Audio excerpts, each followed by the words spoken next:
let's go. Good morning to all of our radio listeners, our viewers via Von Radio's Facebook page and, of course, YouTube channel. And welcome to another edition of Youth on the Go here on Von Radio.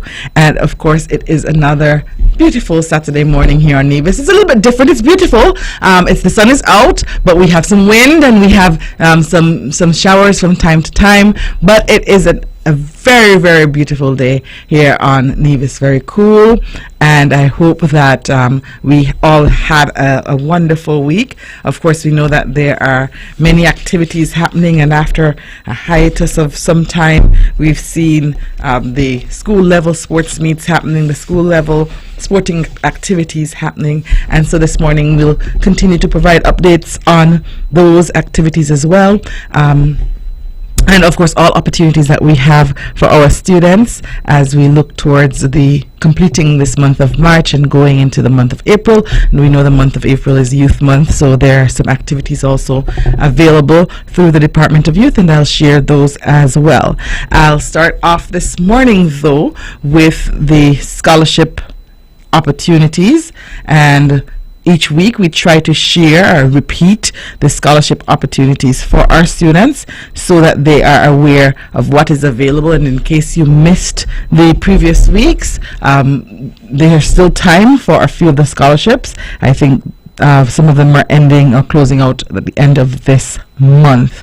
So we have the University of the Virgin Islands Scholarship 2022, and this is an annual scholarship, and the announcement reads: the Government of St. Kitts and Nevis invites graduates of the Clarence Fitzroy Bryant College as well as the Nevis Sixth Form College to apply for the UVI scholarships. Persons who may have graduated years ago are certainly welcome to apply. Scholarships are only available to graduates who are interested in undertaking studies at UVI for a maximum of 4 years. The following documents are required to be delivered to the Ministry of Human Resources by Thursday, March 31st, 2022. One original and one copy of your completed application form, one original and one certified copy of a birth certificate, originals and certified copies of high school and college certificates of qualification, and one original and one certified copy of the university acceptance letter. Application forms are attached, they are available at the Human Resources Department. They're at Pinnis, or of course at Government House in St. Kitts. And so your contact persons are Mrs. Shanola Murray-Gill and Mrs. Shelley Jones-Liebert at the Ministry of Human Resources on Nevis, located at Pinnis Estate in the Social Security Building, 2nd floor, or Miss Jamila Adams at the Human Resources Department at the Government House, not the Government House, I'm sorry, at the Administration Office in St. Kitts, right there in Bastair. And so if you need support for the application process, or if you have any other questions, there is a particular individual assigned to helping you at the university, Dr. Eustace Esdale, and he is the professor of accounting in the School of Business, UVI, and you can email him at sknrecruits@uvi.edu, and the contact number 869-664-7166. And of course, my correction, so make sure that you reach out to Miss Jamila Adams, Government Headquarters, St. Kitts, or Mrs. Shanola Murray-Gill, Mrs. Shelley Jones-Liebert, right here on Nevis. We also have the NIA financial assistance application process open, and of course every year we have that process funds available for individuals who are in need of financial assistance. And so the notice reads: the Ministry of Human Resources is pleased to inform that we are now accepting applications for persons wishing to pursue higher education and are interested in receiving financial assistance from the Nevis Island Administration, NIA. An individual may apply for financial assistance whether or not the individual is employed by the NIA. So let me repeat that, or paraphrase, so that if you missed it, you do not have to be employed by the NIA to apply for financial assistance. Okay, so if you're working elsewhere, or if you're unemployed for some reason and you're thinking of pursuing further studies, you may apply for the financial assistance. The significance of the financial assistance is measured by the government's priority areas, the individual's professional development, the strategic objectives of the country, and the contribution their education will make to the wider community. Kindly note that law, medicine, and business do not form part of the priority listing for 2022. Interested persons must adhere to the following guidelines for applications to be considered. You need to write a cover letter addressed to the Permanent Secretary, Ministry of Human Resources, requesting financial assistance. The letter should also state the course of study, why you wish to undergo the specified field of education, and how will such training influence your professional development. How will your professional development contribute to the Federation of St. Kitts and Nevis, the commencement date and expected duration of studies. You're also expected to provide an original university acceptance letter. University applicants who have not received the acceptance letter are encouraged to still apply, but to provide evidence that you have applied to an accredited university. A breakdown of course fees from the respective university, and a completed financial assistance application form.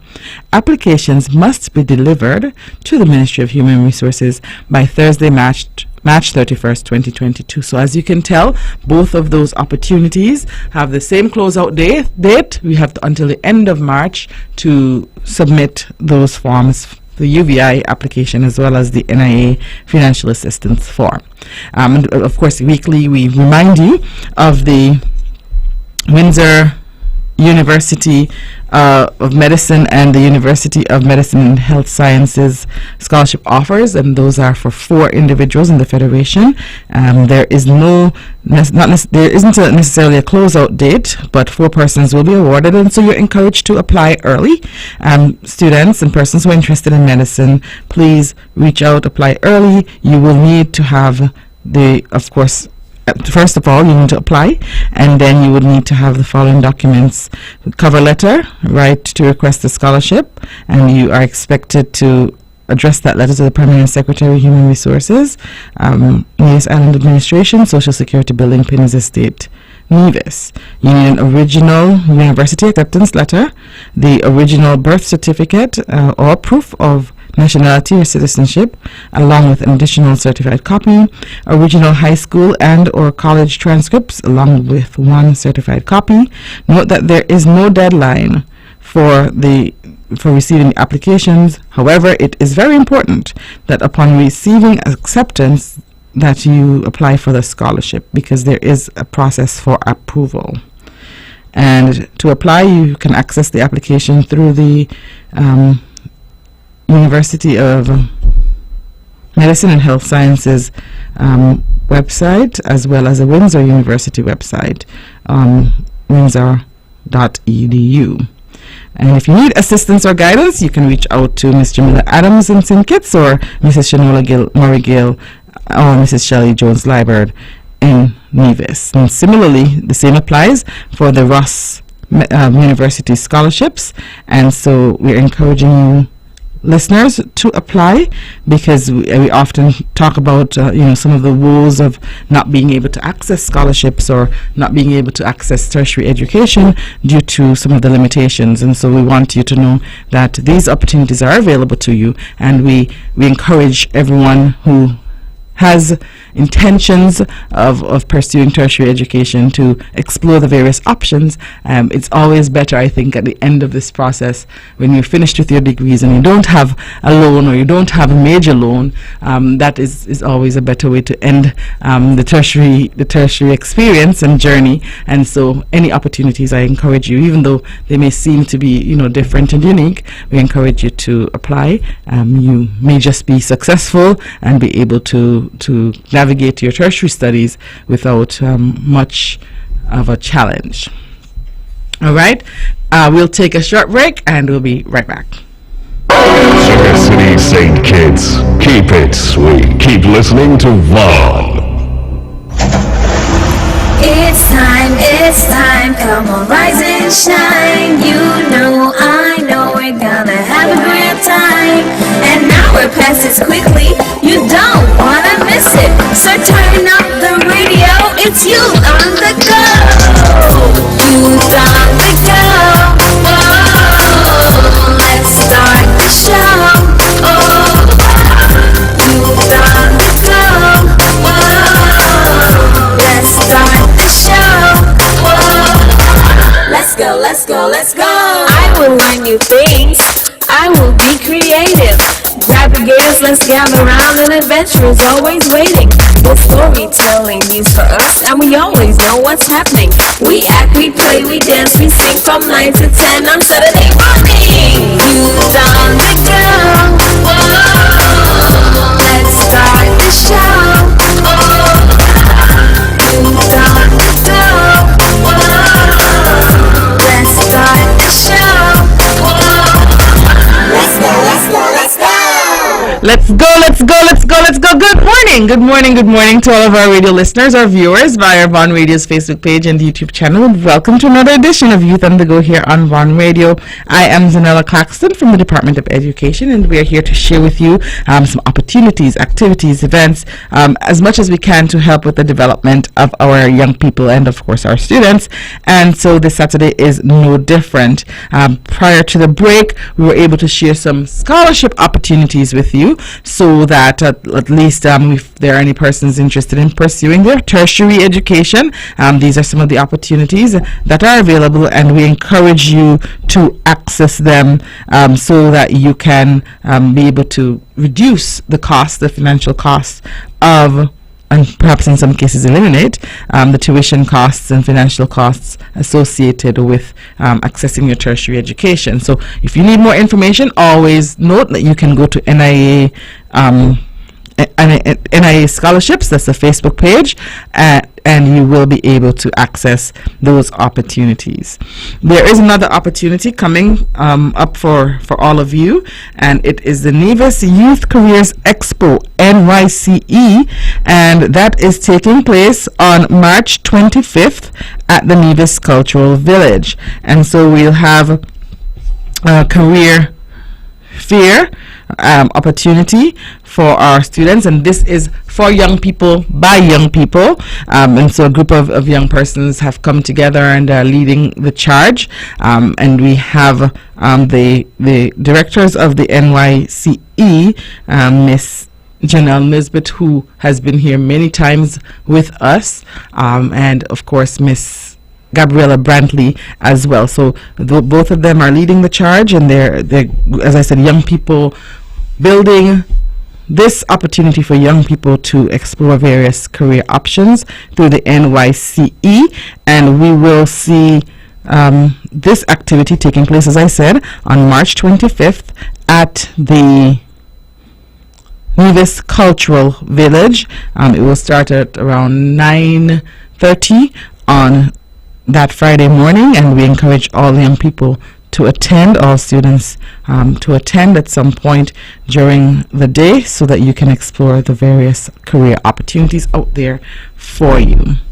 We also have a series of activities coming up through the Department of Youth. Of course, Youth Month is coming around the corner, and as we at Education look at winding down the school term 2, we know that parents often think about and wonder what they can do for their students. So we're sharing opportunities with you so you can start registering your students for the various activities available. And so we have the Green Camp, and that is taking place from 9 a.m. to 3:30 p.m. from April 11th to 18th, and the target age group ages 5 to 16. The admission fee is $30, and the registration ends on March 28th. So it seems like the end of March is just about our goalpost for everything, and so March 28th is the closeout date, and commencing April 11th we'll have Green Camp 2020, hosted by the Department of Youth. The Department of Youth also has a catamaran cruise sail along the Southeast Peninsula coming up as part of the Youth Month activities, and the focus, of course, is on going green. And so what's new? A Green Clean Youth Month 2022. And so they're focused on the environment, and part of that, of course, is a catamaran cruise, which includes snorkeling, diving, and swimming at Shitton Bay. And that will take place on Saturday, April 8th, 2022 from 9:30 a.m. The cruise will start at Pennis Beach, and they will have lunch on board, they'll have desserts, they'll have snorkeling equipment, and the admission for this activity is $120. So if you're interested, of course, we don't expect the children to necessarily 5-year-olds and 6-year-olds, but our upper end of our youth population, end of high school and above, $120 will get you on this cruise, and you'll be able to access those opportunities. And of course, there is also designated declared Youth Days of Prayer, April 2nd and 3rd, 2022. So you will get more information, but all churches are asked to, Univis are asked to join us as we send a prayer for our nation's youth as well as our nation at large. And I'm reading directly from the release from the department. As you know, the cost of living is currently increasing, and so should our prayer life. If there is ever a time you need God, is now. The good book therefore instructs us to pray without ceasing, and therefore we hope that these 2 days of prayer will inspire us as youth to spend more time on our knees and seek the face of God. That's April 2nd and 3rd, 2022. So those are just some of the activities that have already been released, and I think I'm encouraging you all to save the dates, because they are important dates, and we want to make sure that we have our students enrolled in activities, our children enrolled in activities, even during their out of school time, that will be uplifting and edifying and will help them to be able to be a bit more balanced. And then there's a free Easter swim camp, April 19th to 22nd, from 9 a.m. to 12 noon or 1:30 p.m. to 4:30 p.m. for students ages 5 to 12. Please note that you will have the option of selecting one of the 2 slots, 9 to 12 or 1:30 to 4:30. And this is, of course, a collaborative effort between the Department of Sports and Swim to Win. And we had some representatives here from Swim to Win a few weeks ago, and they were able to share some of the upcoming activities. They gave us some teasers for what will happen during the month of April, and one of those activities, of course, is the free Easter swim camp. And so parents, if you are interested in registering your children, please make sure that you reach out and that you contact the Department of Sports by April 8th. So you have a short time frame as well, a month to sign your children up, and they will have the opportunity to learn to swim. And remember, education is not limited to the classroom environment and the academics. It's about holistic development, and so allowing your children to learn to do different things and to acquire new skills is very important. And so I encourage you, as I said, to sign your children up ages 5 to 12 for the Easter swim camp, and hopefully by the end of the process they are able to do some swimming and be able to save their own lives, be able to be safe when they're in the water. There is no cost for the Easter swim camp to you, the parent, but reach out to the Department of Sports and they will give you the remainder of the information so that you can make the best decisions for your children. So I've shared some of the opportunities, and as they come, I will continue to share so that we would know what is available for our children during those times when the regular class sessions are on break, but our children would be able to proceed and to be able to continue to be developed, as I said. And finally, of course, this week we had quite a number of sports meets, and they were exciting sports meets. I mean, oh my goodness, I don't know what is more exciting. I don't know if it's the fact that we haven't had sports meets for a while, so it just seems like it's increasingly exciting, but it's so fun. My favorite races are always the kindergarten races, and the reason is that they are so innocent with it and cute. They're very cute. They're innocent, and they're just having fun.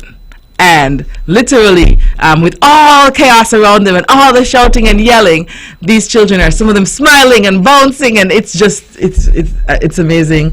As I said, I don't know if it's the hiatus, the time away from the sports meets, and it wasn't as long as we feel, because we had school level sports meets in 2020. We just, of course, didn't get to continue with the inter-school sports meets, but we had the opportunity to complete all of our sports meets before we went into a lockdown. But that 1 year, I think, 1 year of not having the school level sports meets, and of course, 2 years of no inter-primary, have caused us to really, I guess, have missed that. And one of the things that I've noticed is that the time for sports is often a time for camaraderie and parents and family members to come out and support. And I think it's clean, fun and entertainment for us and interaction. And I want to commend the parents and the members of the community who have been coming out to support, because everything has been done with decency. Everything has been done well in order, and I want to thank everybody for that. Of course, I also want to commend our school leaders, our principals and their EOs who have been supporting them, and of course the management teams and the coaches at this time of year. I know a lot of pressure is often on the coaches and the sports committees to bring forth a successful meet, and I know that many persons don't get to see what happens behind the scenes. Just as in any activity, it takes a lot of work behind the scenes, and initially, of course, we weren't sure if we would be able to have sports meets, and so a lot of the work had to be done in short order as well. And so commendations to all of the coaches, all of the sports committees across the island for an exceptional job ensuring that these sports meets are successful.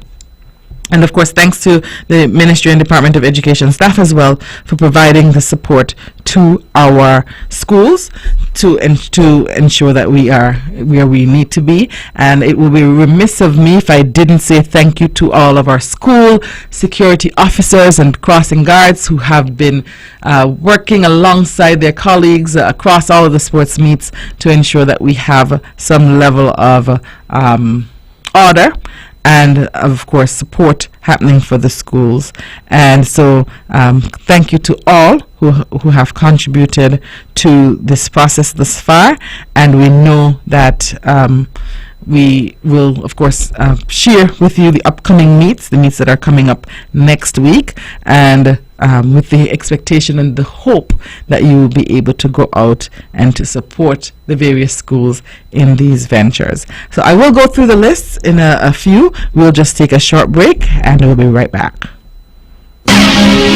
When VON vibrates, the whole Caribbean must shake.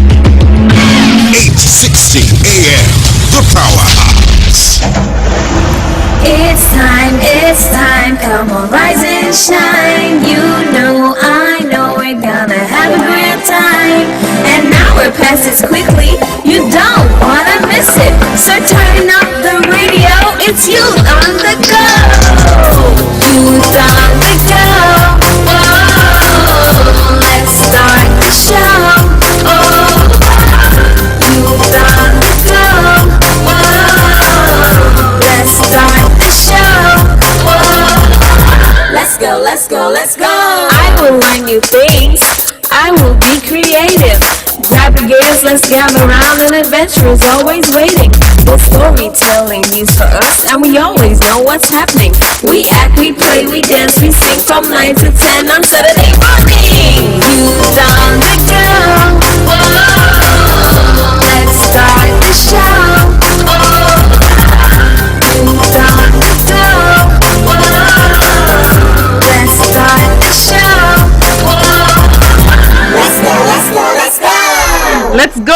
let's go. Good morning to all of our radio listeners, our viewers via Von Radio's Facebook page and YouTube channel, and welcome to another edition of Youth on the Go here on Von Radio. I am Zahnela Claxton from the Department of Education, and we're here with you. We're sharing updates, opportunities, as much as we can to support the development and the empowerment of our students, of our young people here on Nevis. Just before the break, I was able to I announced that we would continue with the sports calendar for this upcoming week, but I think I want to take a few moments just to say kudos and commendations to the winning teams, the Victor and Victrix Lorums for the various schools. And this week we saw the sports meets for St. Thomas's Primary, Elizabeth Pemberton Primary, and Ivor Walters Primary, and those occurred on Wednesday, Thursday, and Friday. And so in the upcoming week, we will see 3 sports meets. The 16th, March 16th, we have Charlestown Primary, and they will be at the Nevis Athletic Stadium commencing at 1 p.m. The 17th, we'll see Gingerland Secondary at the same venue starting at 12:30 p.m. And then on the 18th, Friday, we'll have VOJN Primary at the school grounds at 1 p.m. And so those are the meets coming up this week. And then we will close out the sports season on March 22nd. The school level sports meets, March 22nd. At the Nevis Athletic Stadium, we'll have the Nevis Academy, and then on March 29th, we'll have Maud Cross Prep, and the final school sports meet will be held at the Nevis Athletic Stadium on April 29th, and that will be the Charlestown Secondary School. So we have many meets, of course, left. We're more than halfway there, I think, but we have many meets left. And just by way of clarification and for information purposes, I want to share with you that, and persons have been asking about the sports meets and activities for the preschool students, and so I want to share with you, of course, and transparency is always important. Our preschool students who are currently in preschool have never had the opportunity to be exposed to the kids athletics program. With the COVID-19, we used to have representatives from the Department of Sports going into the schools to introduce the students to correct ways of conducting various activities and keeping themselves fit while having fun. And we have not had those interactions since 2020. And so this cohort of students did not experience the kids athletics program at all. They were not exposed to any of this, and we have to be mindful of many things, including what is developmentally appropriate. We should not rush 3 and 4-year-olds into activities that they have never been exposed to, especially with their bodies adjusting and trying. And the learning curve for them will be great as well. They would need some time to learn how to do the activities and what the expectations are, and the time frame. After discussing with the various preschool supervisors, the time frame was just too short for us to be able to effectively conduct those activities. However, we will be, and we are in discussion with the Department of Sports to continue the kids athletics program commencing in short order. And so our expectation is that for the next round of next sports season, we will be able to have some form of an activity for the students where we would have enough time to teach them how to do the activities. And think about it, let's make a comparison between a sporting activity and teaching structured sporting activities and teaching, let's say, the alphabet or numbers. It takes repetition, it takes time, and sometimes even after 2 years, children might not know all of their letters. They might not know, but it takes a lot of repetition to get children to master skills, especially at those ages. And so a 1 month time frame or a 3 week time frame was not in their best interest. And we have to trust the professionals. We have to trust the judgment of those interacting with students every day. And so we had some of those discussions, and based on that being the main point of discussion, and I think a very strong point, that being the main point, we opted to proceed as planned. There was a plan in place ahead of the opening for sports and entertainment activities, which was announced in February, towards the end of February, by the Prime Minister. Ahead of that, the schools already had a plan to do an in-school fun day with the teachers and students, just having fun and running around and face painting and something just fun and interactive for the students. And so based on the discussions, we opted to go with that approach, to continue with the school level fun days without the major interactions and the competitive edge, and it's the structured kids athletics approach that would take us a little more time to put together. While it may be difficult to do so for primary or secondary schools, the layers of challenge which come about when interacting with a 3-year-old and a 4-year-old it takes a lot more. And for some persons it might be, they're small and they run about all the time. It's not the same thing.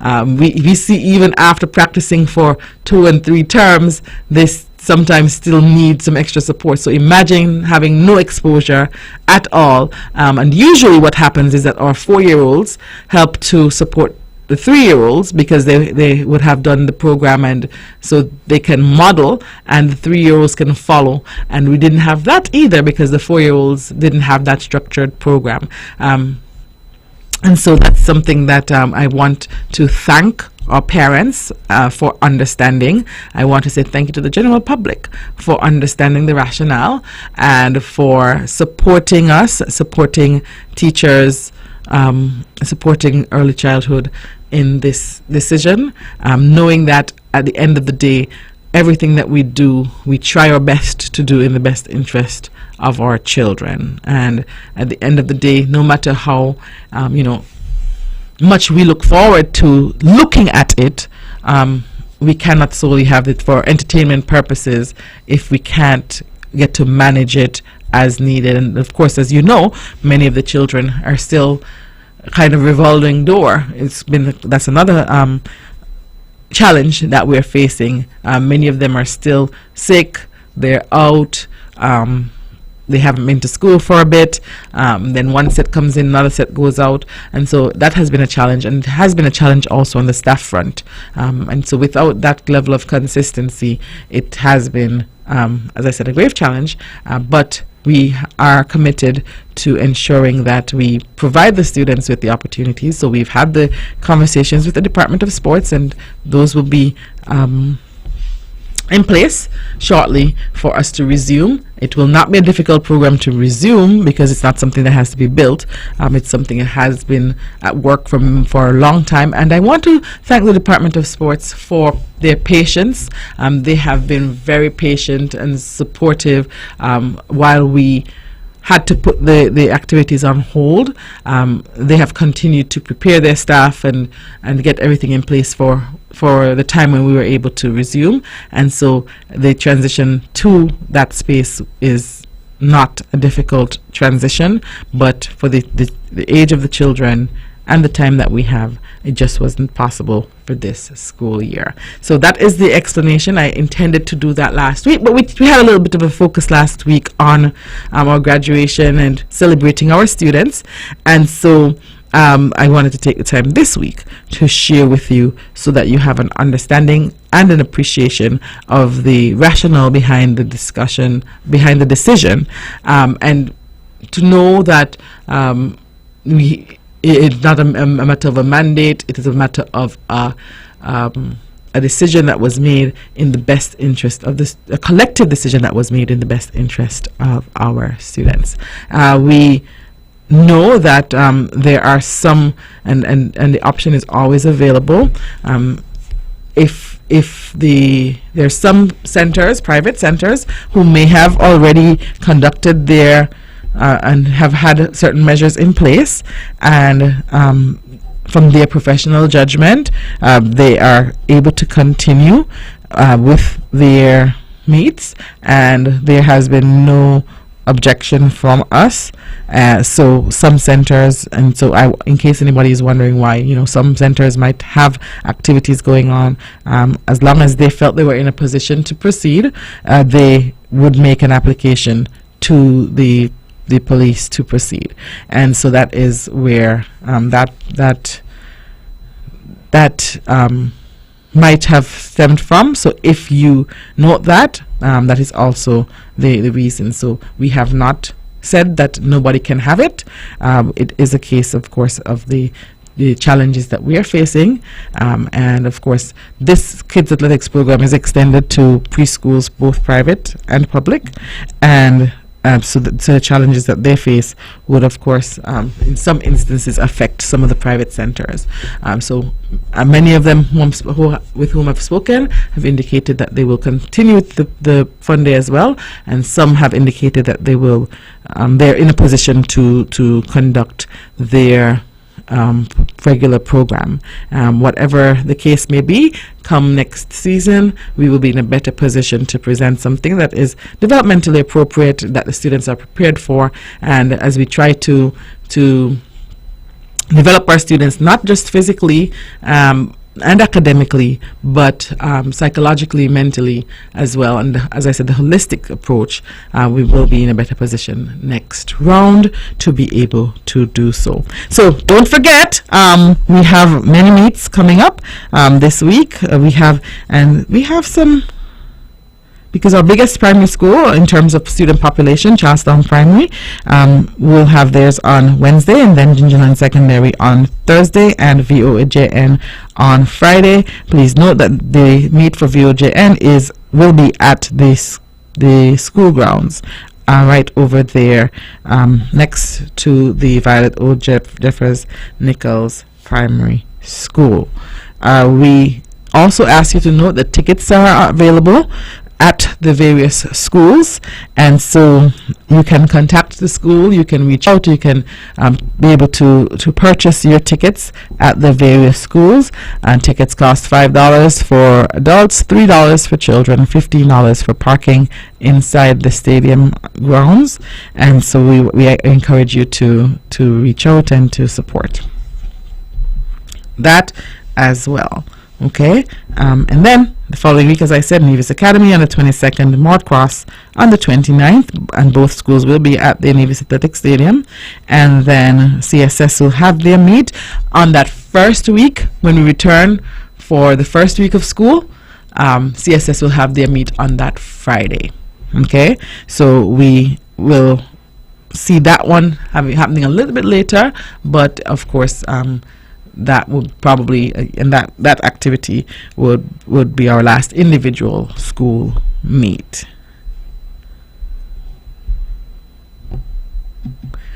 We will take a short break and we'll be right back.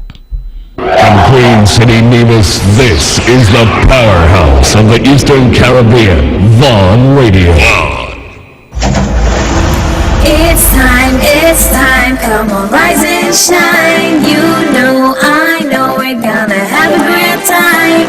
And now we're past it quickly, you don't wanna miss it. So turn up the radio, it's you on the go. Youth on the go. Whoa, let's start the show. Oh, youth on the go. Whoa, let's start the show. Let's go, let's go, let's go. I will learn new things. I will be creative. Grab your gators, let's gather around. An adventure is always waiting. The storytelling news for us, and we always know what's happening. We act, we play, we dance, we sing from 9 to 10 on Saturday morning. Youth on the go. Whoa, let's start the show. Oh, youth on the go. Let's start the show. Let's go, let's go, let's go. Good morning to all of our radio listeners, our viewers via Von Radio's Facebook page and YouTube channel, and welcome to another edition of Youth on the Go here on Von Radio. I am Zahnela Claxton from the Department of Education, and we are here with you this Saturday and every Saturday to share opportunities, activities, events, anything that we can to support our students as they navigate their academic journeys, their holistic journeys into the transition to adulthood and world of work. I know that it wasn't a public activity, but I know that the Gingerland Secondary School also hosted their career interview day on Thursday. They were able to have interviews with the students and give them an opportunity to get some feedback and support. And so that activity took place on Thursday, and I didn't note that, but that took place on Thursday. So kudos to them on that activity. I also want to take a few moments because I spoke to you and I've shared the calendar, the sports calendar. I want to alert you that we are attempting to ensure that our students are balanced, are holistically developed. And so although we have many athletic activities happening at this time, we want to alert you that we're also ensuring that there is balance. And so our students have been in school since January, for this school term that is. They've been in school since January. And so our end of term assessments will continue as per usual this term. You parents should have your end of term assessment schedule, but know that they will start give or take between the week of the 21st to culminate, of course, the last day for students is on April 1st. And so we have those activities happening. The exact schedule for your child's class or your child's school, I would not be able to give. You will get that from your child's teacher or principal. But commencing the 21st of March, we should see in-school assessments happening. It's important that we have that focus, and even now as we have our students preparing for their sports meets or in some cases and I know that we haven't shared a date as yet, but there are plans around inter-primary championships, and we can address those in shows at a later date. But I want you to know, parents, and it's not only on the track and field athletics front, but in any athletics any athletic season, whether it be football season or cricket season, it doesn't matter what season, it's important for us to have that level of balance. And so one of the challenges that we've had is how do we provide that balance for our children. Okay, so we'll talk a bit about that, but I think I will share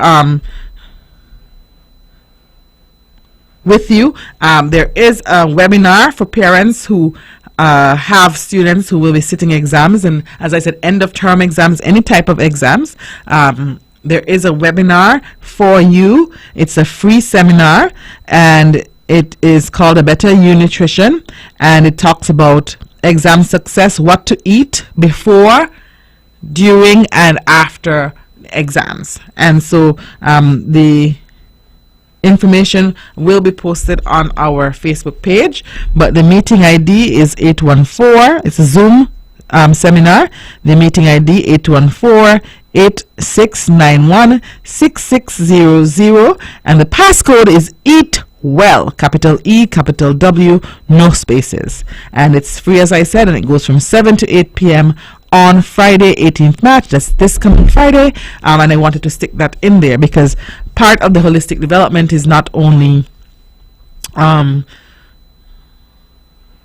providing a balance between the athletics and the academics, but having the proper nutrition to be able to navigate both worlds. And so eating well is one of the number one tips that we have to I would like to share with you, parents of students who are actively engaged in the athletic season, that eating well, having the necessary nutrients, necessary vitamins is important, and so we encourage you to ensure that you that they're eating balanced meals, that they're getting their fill of fruits and vegetables. Their immune systems still have to be built. Remember, it is raining a lot, and so some of them will get colds. They'll pick up, and the coronavirus, I don't think, has magically disappeared. At any point, someone can enter the island and be infected with the virus.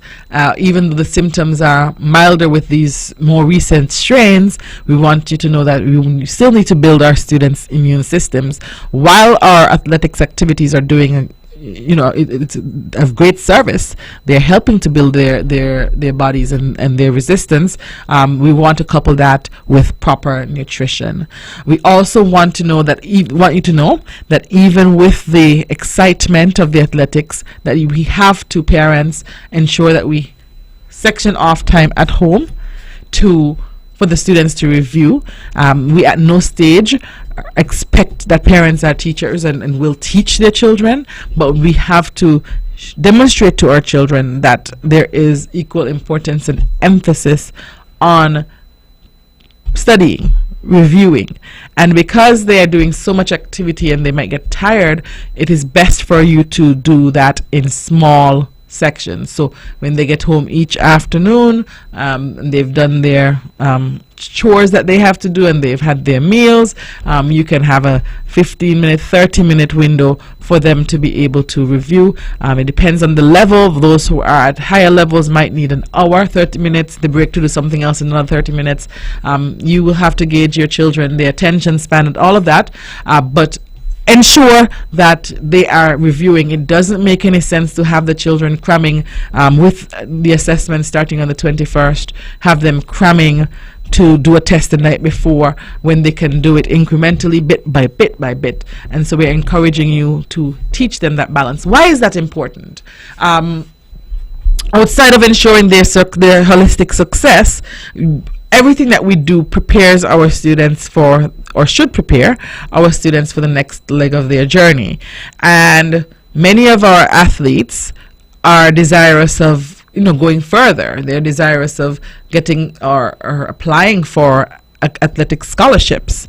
They might want to go on to the next level of competing internationally. Some of them want to go to the Olympics, and with whatever route they take, whatever path they take, they have to understand balance. Balance is important, and so especially if they are intending to pursue college level certification, degrees, going to a community college, there are certain stipulations. You have to complete your assignments, you have to pass your exams whether or not you're training, you have to maintain a certain grade point average, and be able to succeed.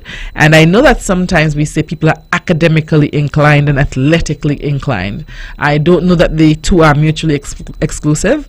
I think that some persons might be stronger at one than the other, but that they have to find that balance. And I think that many of our athletes end up being at a disadvantage because we miss out on creating that balance, because our focus ends up being so much on ensuring that they're training physically that we don't ensure that they're training mentally. And for the next level, for the tertiary level, for those who will pursue those paths, that's a non-negotiable. They have to find that balance. So if we can start, parents, ensuring that children understand that that you are, and when I had the opportunity to work in Texas for a while, one of the things that they always said, and they had some super fast athletes, and they would say, you are a student athlete. You are a student first and an athlete second, because you cannot get to the next level, you can't get those scholarships without the student component. And so I want to encourage us, parents and coaches and teachers and principals, to remind students that they are student athletes. And so at home, you're a student first and then an athlete. Or you can be both at the same time, but we cannot drop the ball. We cannot continue to drop the ball on the student component during these seasons. So we're teaching many big lessons which can be applied over time, which can be applied throughout our students' lives, by making sure that they're reviewing. And of course, it's easier for a student who struggles academically if they have to do it in small portions. Giving them the book and say, go study, and you want them to study everything in one night would end up in negative repercussions, results that we don't want. So parents, find the nutrition balance. Make sure you're feeding them well, that they're getting their vitamins, as I said. Vegetables, fruits. Those build natural immunity, and of course they help to further develop their muscles, which they really need during this time. Help them to get their schedules together. So create schedules at home, so that you know when is your training time, when is your academic time, when is your chore time. Remember, we're trying balance, so we can throw out the chores. Chores are important, and any other activities that they may have. And so we teach them other lessons, such as you become older, you will have many competing activities, but you have to figure out how to manage your time. So see how many lessons we can potentially teach our children, even during this time of having so much fun, so much excitement. It's all about preparing them for the future. And we adopted during the pandemic the theme education for the future. It came out, of course, from our education sector plan and the vision that we have for the education system, that at the end of the day, no matter what system, we should be able to provide children opportunities for success and for successfully navigating into their futures. And so education for the future means that we prepare them in as many ways as we can, not just with technology, not just with academics, not just with athletics. Whatever their future is, that we should help them to be successful. And so some key skills: time management, proper nutrition, balance, will help us to be able to those are skills that can be applied no matter what career, no matter what path. And so I encourage your parents to provide those supports for your children during this time, and we look forward to seeing them on the track, and we look forward to seeing them in the classrooms, doing well and giving of their best and being focused. And so with your support, that's the only way we can do it, with the support of the general public, with the support of the parents and guardians and various stakeholders and support systems at home. And together we will be able to provide our children with opportunities to have a very successful future. It was a pleasure being here with you today, and we thank you so much for listening, and we look forward to joining you next week. I think we'll have a few important things to discuss at that point, but we thank you so much, and we wish you a wonderful, wonderful week. With all the power from